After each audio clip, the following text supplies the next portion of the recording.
nujya ubyuka mu gitondo ukavuga ati ngende umukene, uzapfura umuhanya, uzapfura umutindi. Niba ari ukurongora wikwita kuba byananiye, kuba maze imyaka myinshi babigerageza bikanga, iri fere kuba bishoboye.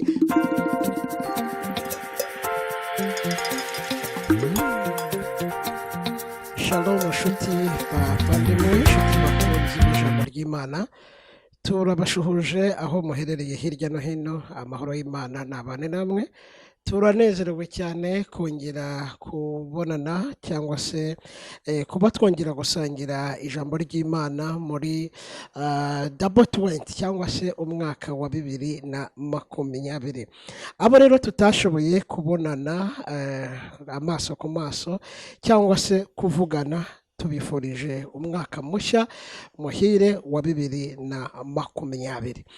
Reka rero dutangire dusenga Imana kugira ngo twinjire mu ijambo ry'Imana ry'uyu munsi Imana yashimye ko tubasha gusangira. Reka dusenge dufatanije, aho uri hirya no hino dufatanye gusenga, hanyuma twinjire mu ijambo ry'Imana. Mana data twese uri mu ijuru, Mana ikomeye, Mana y'imbaraga, Mana y'ubutware n'ubushobozi, turagushima kuko utwemereye kugira ngo uyu mwanya tubashe kumva ijambo ryawe. Turasenza kugira ngo imitima yose, abantu bose bazabasha gukurikirira ijambo rizabafashe kandi rizaba ijambo ryo guhindura ubuzima bwabo. Icyo duhagaritse ni imbaraga zose z'umwijima, amajwi yose ava kuri Satani turayahagaritse. Turasabye kugira ngo iri jambo uherekereshe umwuka we n'imbaraga n'ubushobozi kugira ngo rikore icyo ryatumwe mu mitima y'abazaryakira, kubw'icyubahiro cya Kristo Yesu rakoze, amen. Imana ibahe umugisha. Nk'uko mumajije kugenda mubimenyera, muri kumwe nanjye Prophet Eric Uwayesu. Reka rero dusangire ijambo ry'Imana tubona mu gitabo cya kabiri cy'ibyo ku ngoma, ibice 32, turasoma umurongo wa 7 ndetse n'umurongo wa 8. Igitabo cya kabiri cy'ingoma, igice cya 32 ku murongo wa 7 ndetse dusomera umurongo wa 8, twumve icyo Imana ivuganira natwe muri iryo jambo. Haranditse ngo nimukomere mushikame, ntimutinye kandi ntimukurwe umutima n'umwami wa Ashuri cyangwa ingabo ze zose ziri kumwe nawe, kuko iyo turi kumwe ikomeye iruta abari kumwe nawe. Mu ruhande rwe ari kumwe n'amaboko y'umubiri, ariko mu ruhande rwacu turi kumwe n'Uwiteka Imana yacu, niyo idutabara kandi ije kuturwanirira intambara zacu. Nuko abantu bishingikiriza ku magambo ya Hezekiya umwami w'Abayuda, Imana ihimbazwe. Aya ni amagambo nashatse ko dusangira, ni amagambo ntekereza ko abantu benshi bamenyereye. Iki ni kimwe mu bitabo, kiri mu bitabo twita ko ari ibitabo by'amateka 12. Ni inkuru yisobanuye, umuntu ayisomye akayumva. Ni inkuru ifite uburyo yo ubwayo yisobanuye. Ariko kuri uyu munsi nashatse ko twiga ku ijambo rifite insanganyamatsiko ivuga ngo Imana izi uko izabigenza. Imana izi uko izabigenza cyangwa se niyo izagutabara. Donc iri jambo twigeze no kuriganiraho, ariko nashatse kurigarukaho mu bundi buryo, ko abantu benshi bararikunze, abantu benshi basabye ko iri jambo twazagenda turisobanuraho mu buryo bugiye burambuye. Niyo mpamvu rero n'uyu munsi ntabwo turi burivugaho ibintu byinshi cyane ngo tube twarisobanura mu buryo burambuye, ariko tuzajya tugenda dufataho agace gatoya uko umwami Imana adushoboje. Uyu mugabo witwa Hezekiya ni umwami w'Abayuda nk'uko tumaje kubisoma. Uyu mwami w'Abayuda ni umwe mu bagabo babaye abami bakiri batoya. Aba umwami ahabwa kuyobora igihugu cy'Ubuyuda nk'uko bigaragara, ariko aza guhura n'intambara zigiye zitandukanye zikomeye zo kurwanwa mu gihe cye. Ararwanwa ndetse bikomeye, agira abanzi. Bamwe mu bagaragara rero yagize umwanzi ngo witwa umwami wa Ashuri. Uyu mwami wa Ashuri, ukurikije uko iyi nkuru isobanuye, yari umwami ukomeye, yari umwami ufite imbaraga, yari umwami ufite amaboko, yari umwami tuje mu by'ubushobozi, mu by'intwaro. Yari afite intwaro, yari afite n'amaboko menshi amushyigikiye. ikindi uyu mwami muri we ntabwo yari afite kubaha Imana, yari afite agasuzuguro cyane ko atanemeraga abantu b'Imana, ntiyanemeraga n'Imana mu by'ukuri iyo Hezekiya yizeraga. Hezekiya rero uyu wari umwami w'Abayuda, wakaba yari umuntu wubahaga Imana, ibyo yakoraga byose yabikoraga ariko afite purpose cyangwa se intego yo kugira ngo agarure icyubahiro cy'Imana muri Isirayeli. Imana himbazwe. Uyu mugabo yarayoboye igihugu cy'Ubuyuda, cyari igihugu gitoya ugereranije nuko iyi nkuru ibisobanura, ndetse nta n'intwaro nyinshi yari afite, cyari igihugu kidafite n'abasirikare benshi, cyari igihugu ubona ko gikennye ku bintu byinshi. Ariko nubwo bari bafite icyo kibazo, ariko bari bafite kwizera Imana muri bo kandi bakundaga Imana by'ukuri. Yaba uyu mwami Hezekiya ndetse n'abo yari ayoboye, yari yarabatoje ikintu bita gusenga Imana no kubatoza ko intambara cyangwa se urugamba barwana atari urwabo ahubwo ari urw'Imana. Bimwe mu bintu abantu b'iki gihe dukwiriye kongera kumenya, kwibukiranya ko turabizi, ni ukumenya yuko urugamba turwana, intambara turwana ntabwo ari iyacu, ni iy'Imana. Muri iyi minsi bisa nkaho byivanzeho gatoya, niyo mpamvu bisigaye bigorana gutandukanya abasenga n'abadasenga. Nuko usanga uburyo abo twita ko batizera, abo twita abapagani mu mvugo wenda abantu benshi dukunze gukoresha, usanga uburyo barwanamo intambara ari bwo buryo bitwa abarokore nabo barwanamo intambara. Ndaza kubahingera hano kugira ngo byumvikane, turebe n'icyo dukwiriye gukora. Iyo abo twita abapagani cyangwa se abo hanze, iyo bavuzwe, ikintu cy'amagambo ni ikintu twese tuzi kandi ni ikintu gikunda guca intege, bakavugwa ugasanga umuntu arimo aravuga undi, usanga uburyo uwo muntu agiye kurwana muri urwo rugamba nawe agiye kururwana mu buryo bwo kumwishyura akoresheje amagambo. Rero bihabanye n'iki ijambo ry'Imana rivuga. Iyo umuntu akurwanya gusebya ntabwo umwishyura ngo nawe umuhagurukire kumusebya. Iyo umuntu akurwanya mu bundi buryo twese tuzi bw'akagambane, ntabwo umwishyura umugambanira. Aha ngaha tuba twabyishe. Burya iyo umuntu ushaka kumwishyura ikibi yagukoreye, burya uba wabyishe. Rero Hezekiya, haleluya, icyo we yasobanukiwe, yahagurukiwe kurwanwa n'amaboko akomeye y'umwami witwa umwami w'Abashuri, arwanya umwami Hezekiya, umwami w'Abayuda, aramukanga ku rwego rugaragara. Reka mbabwire, rimwe na rimwe tujye twemera ko ibyo abantu baba bavuga biba ari n'ukuri. Icya mbere, uyu mwami w'Ashuri yandikira umwami w'Abayuda, yamubwiye yuko nta mbaraga afite, amubwira ko ntacyo ashoboye, amubwira ko arimo abeshya Abayuda, babeshya ko hari Imana izabatabara.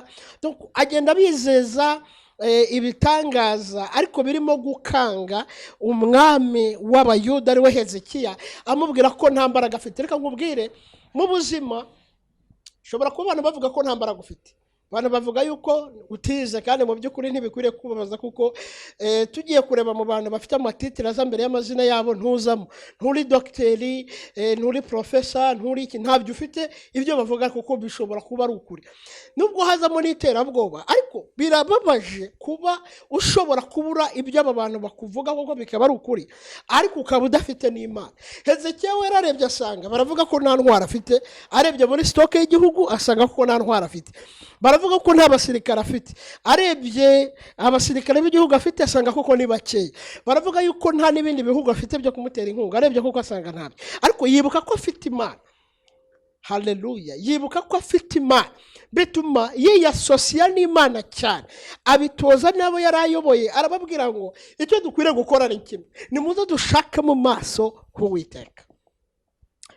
Icyo gihe byari byamukomeranye, byari ibintu bikomeye, abona nta cyerekezo, ariko yibuka ko akwiriye gushaka Imana. Ubundi reka nkubwire ikintu gikomeye, nugerageza ibintu byose ukabona byanze, uzashake mu maso h'Uwiteka, kuko niyo yonyine izi uko izabigenza. Ibintu udafitiye igisubizo, Imana ibifitiye igisubizo. Ntabwo kugira ngo Imana ikore ibyo ugomba gukora si uko ujya guterana amagambo n'abakuvuze, si uko ujya kwirukanka inyuma y'abakugambanira. Ntabwo ikibi kinesheshwa ikibi, ahubwo ikibi gikwiriye kunesheshwa icyiza. Abantu nibakurwanya wibishyura kubarwanya, ahubwo fata umwanya wo gusenga. Hezekiya ikintu yakoze, we yafashe umwanya wo gusenga Imana, afata umwanya wo kujya imbere y'Imana, ndetse yegeranya n'abo basenganaga. Ikindi burya numva abantu bakubwira amagambo y'urucantege, ntibizemera, ntaho uzagera, kugira ngo utere imbere ugomba kubanza gukora nk'ibyo twakoze. Reka mbabwire, ngera muri iki gihugu cya South Africa, abantu barambwiye ngo nintarinde imodoka sinzaba, ariko mu by'ukuri mbayeho kandi ntazo ndarinda. Abantu barambwiye ngo nintajya gukora utuzi nk'utwo abo nasanze bakoraga sinzaba, ariko mu by'ukuri mbayeho kandi ntago nabikoze. Kwa ngo ikintu kibeshijeho bana ntago aricyo kizakubeshaho. Ugomba kugira mind irenze ibitekerezo byabo usanga, ugomba kugira mind irenze situation abantu barimo, kuko ugomba kwiyasosiya n'Imana. Igihe cyose wiyasosiya n'Imana, ukaba hafi kubaka relationship yawe n'Imana, ugomba kumva ijwi ry'Imana. Igihe cyose uzagendera ku mvugo y'Imana, ugakora ibyo Imana ishaka, uzabaho ubuzima butandukanye n'ubwo abantu bashaka. Impamvu abantu bakuvuga, impamvu abantu bakurwanya cyane, barifuza ko usubira inyuma, barabona uri imbere yabo. Abantu nibakuvuga ntibikagutera ikibazo, kuko impamvu bakuvuga nuko bakubona imbere yabo warabasize, bifuza ko ugaruka inyuma kugira ngo mugendane. So ntukwiriye kwita ku byo abantu bakuvuga. Haleluya. Numva abantu baguca intege ntago bizemera, dutandukana n'abantu bakubwira ko ibintu bitazemera. Ni gute abantu bakubwira ko bitazemera? Niba ari bo Mana ntabwo bizemera. Niba ijuru ari irya baso wabo cyangwa se ba anko wabo ntibizemera. Ako niba ijuru ari iry'Imana kandi akaba ariyo yagennye uburyo uzabaho. Haleluya. Ugomba gukomera, kuko urugamba si urwawe, urugamba ni urw'Imana. Ntabwo iterambere ryawe riri mu maboko y'abantu, iterambere ryawe riri mu kuboko kw'Imana. So rero ibyo ukora byose, kora ibijyanye n'inzozi zawe. Niba urota inzozi nini uzazigeraho, icyo urota nicyo uzageraho. Hezekiya yafashe abaturage yirengagije information yari afite zimuca intege, arababwira ngo nimuhumure, hari Imana izadutabara. Ababwira amagambo yo kubahumuriza, arababwira ngo nibyo koko umwami wa Ashuru arakomeye, ayo maboko avuga arayafite, n'izo ntwara arazifite, ariko nimukomere. Njye nasobanukiye ko urugamba atari urwacu, urugamba ni urw'Imana. Imana izadutabara, Imana izaturengera. Finally byarangiye Imana ibatabaye, Imana irabarengera, kubera ko wari ubayoboye. Haleluya. Yagize mind yo kumva ko hari Imana izabatabara. Ubundi mpamvu ibintu bikunanira nuko ibintu byose nibyo udashoboye wumva ko ari ibyawe. No, kora ibyo ushoboye. Aha rero ufite ibintu byinshi nawe wakongeraho. Haleluya. Ufite ibintu byinshi nawe wagenda wongeraho. Hari uruhande Imana yakwiyeretsemo, aho ugeze ntabwo ari ubwenge bwawe, si imbaraga zawe, hari uruhande rw'Imana wabonye. So ndashaka kwibutsa rero ko n'ibindi we gucika intege n'ibindi uzabigeraho. Uyu mwaka wa 2020 byanga byakunda, ni umwaka wo kugera ku nzozi zawe. Wowe kora, kuko iyo umuntu akora ubundi Imana ihumugisha umuntu watangiye. Imana ikigikiriye ko ari hari. Wowe inzozi ufite, ibyo urimo urarota, ibyo wiyumvamo, gerageza kwiyaturaho amagambo meza. Nujya ubyuka mu gitondo ukavuga ati ngende umukene, uzapfura umuhanya, uzapfura umutindi. Ariko nubyuka uvuga ati ngenda kize mu izina rya Yesu, nzabaho kandi abana banjye bazakomera, nanjye ubwanjye nzakira. Bizatuma we yasosiye n'abakize, bitume ibintu byose ukora bihura n'inzozi ufite. Rero wicika intege, Imana izi uko izabigenza. Yarwaniriye Hezekiya aratsinda, atsinda umwami wa Ashuru, nk'umwami wivugaga ko akomeye. Umva nkubwira we, bantu nibakuvuga nibakurwanya ntibikakubabaza, hari Imana izi uko izabigenza. Tandukana n'abantu baguca intege, abantu bakubwira ngo biranze, ngo urabona ngo muri iyi minsi ngo byacitse kuri bo, ariko ntibyarangiranye Imana. Ku Mana nibwo bigitangira. Abantu nibakubwira ngo tukuvuyeho uzabihorere, baba bahaye umwanya Imana wo kugira ngo Imana igushyire muri destiny yawe. Rero komera kandi we gucika intege, Imana izi uko izabigenza. Ndashaka kwankuraja uyu mwaka, niba ufite inzozi zo kugura imodoka, niba ari imodoka ihenze uzayigeraho mu izina rya Yesu. Niba ari inzu uzayibona mu izina rya Yesu. Niba kurongora wikwita kuba byananiye, kuba maze imyaka myinshi babigerageza bikanga, irifere kubabishoboye, kuko ibyo ngibyo hari n'ababishoboye biremera, hari ababikoze birakunda. Rero mu izina rya Yesu uyu mwaka Imana ikugeze ku nzozi zawe. Iyatabaye Hezekiya n'abayuda bose, uyu mwaka ikugirire neza, iguhe kungera mu nzozi zawe. Ndasenga kugira ngo ikiganza cy'Imana gikore ku buzima bwawe. Ndasenga kugira ngo uyu mwaka ugere ku nzozi zawe. Ndasenga kugira ngo uyu mwaka ugere ku iterambere, kandi kuva uyu munsi Imana yagura intekerezo zawe izihuze na vision yawe mu izina rya Yesu. Reka rero ngusengere, ntugire ubwoba. Ikintu cyose wumva muri wowe, burya uko umuntu atekereza niko angana. Ikintu cyose ushobora gutekereza cyiza, burya wakigeraho bikemera. Niba utekereza gukomera, burya uzakomera. Kuko iyo Hezekiya ataza kubwira ubwoko bw'Abayuda ko buzatabarwa, my friend, nta nubwo bari gutabarwa. Rero jya uhura n'abantu bakubwira ko ibintu bishoboka, abakubwira ko byanze, bihorere bahure na bagenzi babo, ariko abakubwira ko bishoboka, ibyo bintu nubikora bizemera mu izina rya Yesu. Ndagira ngo ngusengere. Ufite ibintu byinshi cyane wakuzuzaho muri commentaire hasi, muzagende mwuzuzaho ibyo nawe wumva koko Imana yakora, kuko Imana irabishoboye. Imana irashoboye gukora ibirenze by'abantu bibwira ndetse n'ibyo batekereza. Uyu mwaka Imana kugeze ku nzozi zawe, izuko izabigenza, bisobanuye yuko ifite inzira nyinshi wowe utazi yanyuramo kugira ngo ikugeze ku nzozi zawe. Reka dusenge Imana. Ndagira ngo gusengere mu izina rya Yesu. Mana Data twese uri mu ijuru, Mana y'imbaraga, Mana y'ubutware, Mana y'ubushobozi, wowe watabaye Hezekiya n'Abayuda bose, ufite imbaraga zo gutabara abageragezwa bose. Kandi duhe kumenya ko turwana urugamba, kuko urugamba turwana si urw'umubiri, si urw'inyama n'amaraso, ahubwo n'urwo mu mwuka. Turaguhamagaye kugira ngo turwanirire kandi duhe kunesha nk'uko wanesheje. Twizera ko natwe tuzanesha. Uyu mwaka ndasengera abantu bafite inzozi zo kugera ku mayerekwa yabo, ubahe kuyageraho mu izina rya Yesu. Ishimwe nikuzo nicyo yari kugarukire, uhere none ukagize iteka ryose mu izina rya Yesu. Amen. Imana nibaho umugisha, amahoro y'Imana abane namwe, murakoze. Amen.